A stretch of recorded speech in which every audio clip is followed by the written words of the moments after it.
Jangan lupa, dengan ikhlas hati, klik tombol subscribe jika kalian suka video ini.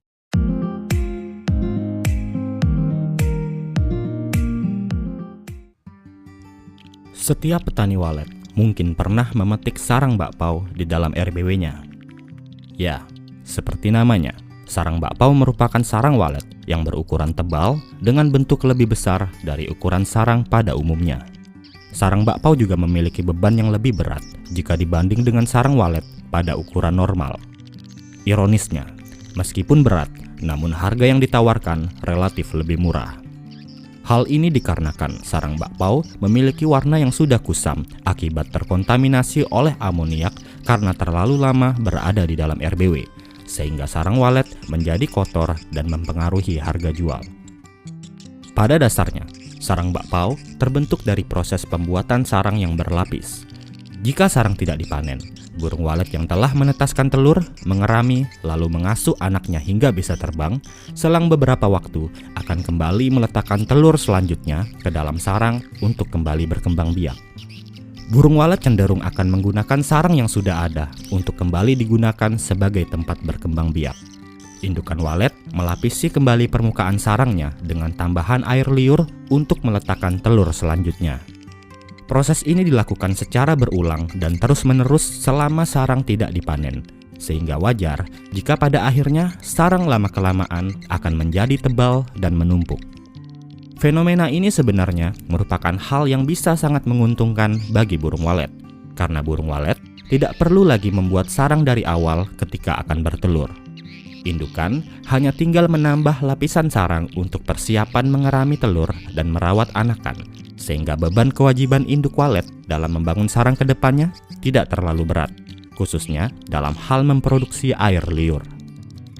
Meskipun harga sarang bakpao tergolong murah ketika dijual, namun sebenarnya ada pelajaran berharga yang bisa kita dapatkan dari sebuah sarang bakpao. Sarang bakpao merupakan tanda bahwa burung walet, pemilik sarang bakpao, telah melewati masa berkembang biak berulang kali. Entah sudah berapa banyak keturunan walet yang dihasilkan dan menetap di RBW kita, dimulai dari setetes air liurnya hingga terbentuklah sarang sempurna yang memiliki nilai rupiah. Namun di balik itu semua, terkadang kita kurang menghargai sarang bakpao dengan segala proses panjang yang telah terjadi di baliknya. Kita hanya menilai sarang bakpao sesuai dengan harga yang melekat pada kualitasnya, tanpa pernah terlintas untuk memikirkan betapa banyaknya keturunan yang sudah dihasilkan dari sebuah sarang bakpao yang mungkin saja memberikan dampak positif bagi berkembangnya suatu populasi di dalam RBW. Begitu pula halnya dengan kehidupan manusia. Terkadang kita hanya melihat sebuah hasil tanpa pernah tahu proses panjang yang telah dilalui di balik kesuksesan seseorang. Untuk itu, belajarlah menghargai sebuah proses. Kehadiran sarang bakpao pada suatu RBW mengisyaratkan bahwa walet memiliki sifat home behavior atau setia pada rumahnya. Tidak peduli seberapa jauh ia berkelana untuk mencari makan, burung walet akan kembali ke titik tempat di mana letak sarangnya berada. Tentunya selama ia merasa aman dan sarangnya tidak terganggu. Burung walet juga setia pada satu pasangan sepanjang hidupnya. Lalu, bagaimana dengan Anda? Apakah Anda termasuk tipe yang setia? Sarang bakpao juga menjadi indikasi bahwa selama sarangnya tidak diganggu, selama itu pula ia merasa aman untuk menginap dan berkembang biak. Ini menjelaskan bahwa keamanan dari gangguan hama di dalam RBW merupakan hal yang penting. Namun, terjaminnya keutuhan sarang juga menjadi hal yang dapat menumbuhkan rasa kepercayaan pada burung walet. Dalam arti lain, meskipun burung walet dapat terganggu dengan kehadiran aktivitas manusia di dalam RBW, tapi selama sarangnya terjaga dengan baik, saya rasa burung walet masih bisa toleransi. Karena itu, lakukan panen dengan bijak, serta kontrol RBW secara berkala untuk memastikan keamanan di dalamnya terjaga dengan baik. Terkadang, pola panen rampasan yang dilakukan tanpa kita sadari memposisikan petani sebagai hama yang paling berbahaya bagi perkembangan burung walet dan justru membuat walet tidak merasa nyaman menginap di RBW kita dan akhirnya pindah keluar gedung. Hal ini menjelaskan bahwa kepercayaan itu mahal. Jika kita sudah diberikan kepercayaan, peganglah kepercayaan itu baik-baik. Sarang bakpao juga memberikan pertanda bahwa burung walet menjaga kebersihan. Hal ini bisa dilihat dari pola burung walet dan anakannya yang tidak membuang kotoran di dalam sarang. Burung walet memiliki naluri untuk menjaga kebersihan tempatnya, sehingga ia membuang kotorannya di lantai. Meskipun begitu, walet tetap akan melapisi permukaan sarang dengan tambahan air liur untuk mendapat kesan rumah yang lebih baru dan lebih bersih. Sarang bakpao menjadi kusam karena terlalu lama terkontaminasi oleh amoniak yang ada di dalam RBW. Karena itu, jagalah kebersihan serta lakukan perawatan RBW secara rutin dari kotoran yang menumpuk. RBW yang bersih akan menghasilkan sarang yang bersih. Hal ini mengingatkan saya dengan teori tabula rasa yang diungkapkan oleh John Locke. Gagasan ini menyebutkan bahwa pada hakikatnya manusia dilahirkan dalam keadaan bersih dan suci seperti selembar kertas putih. Namun lama-kelamaan, kertas putih tersebut akan ternoda oleh tinta kehidupan. Seiring berjalannya waktu, seseorang bisa berubah sesuai dengan pengaruh lingkungan tempat di mana ia berada. Jika lingkungan itu baik, maka orang tersebut akan baik. Dan jika lingkungan tersebut membawa pengaruh buruk, kemungkinan besar orang tersebut akan terdampak pengaruh buruk. Sarang bakpao juga memberi gambaran kepada kita bahwa burung walet progresif dalam menjalani hidupnya. Jika hidup hanya sekedar hidup, setiap makhluk hidup juga hidup. Tapi burung walet memberi contoh bahwa hidup bukan hanya sekedar makan dan tidur, tapi proses untuk terus berkembang yang dibuktikan dengan cara burung walet memperbaiki, menambah, dan menyempurnakan sarangnya hingga menumpuk. Mungkin bagi kita, sarang bakpao tidak ada harganya. Namun bagi burung walet, sarang bakpao adalah sebuah rumah bertingkat yang mewah. Hal tersebut memberikan pencerahan bahwa dalam menjalani kehidupan, kita harus visioner dan melihat ke depan untuk menjadikan hidup lebih baik. Sarang bakpao juga menjadi indikasi mengenai seberapa banyak generasi walet yang sudah dilahirkan di dalamnya. Entah sudah berapa pasang walet yang tumbuh dan mulai membentuk koloni untuk memperbanyak populasinya.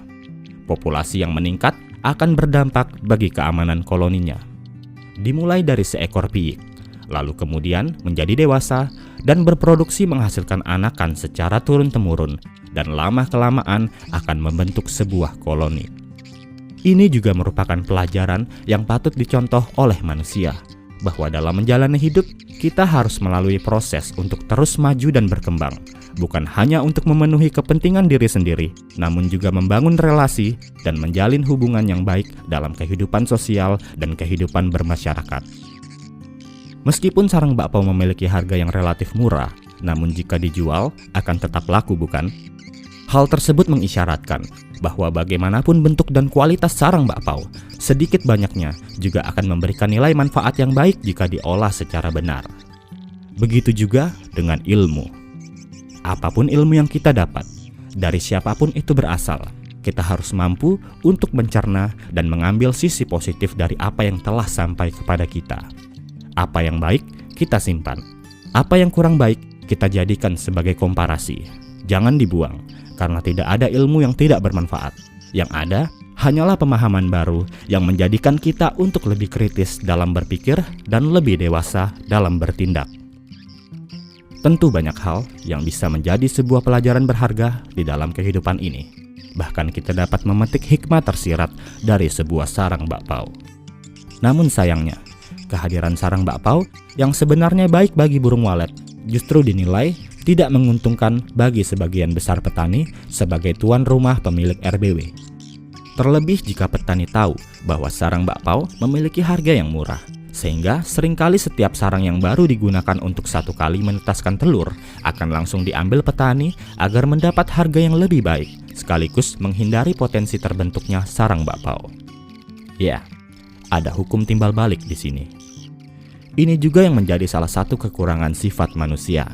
Terkadang, kita hanya melihat sesuatu yang menguntungkan secara ekonomi semata, tanpa melihat dampak yang mungkin timbul di baliknya.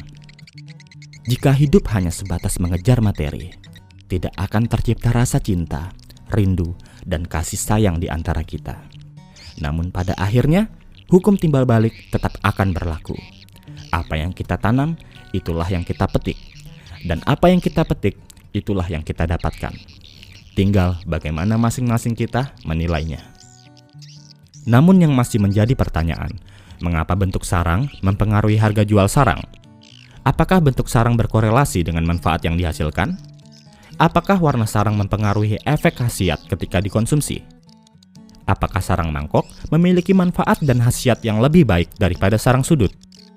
Bukankah setiap sarang akan melewati proses pencucian sebelum dikonsumsi? Bukankah semua sarang walet pada akhirnya juga akan dikonsumsi dalam keadaan hancur?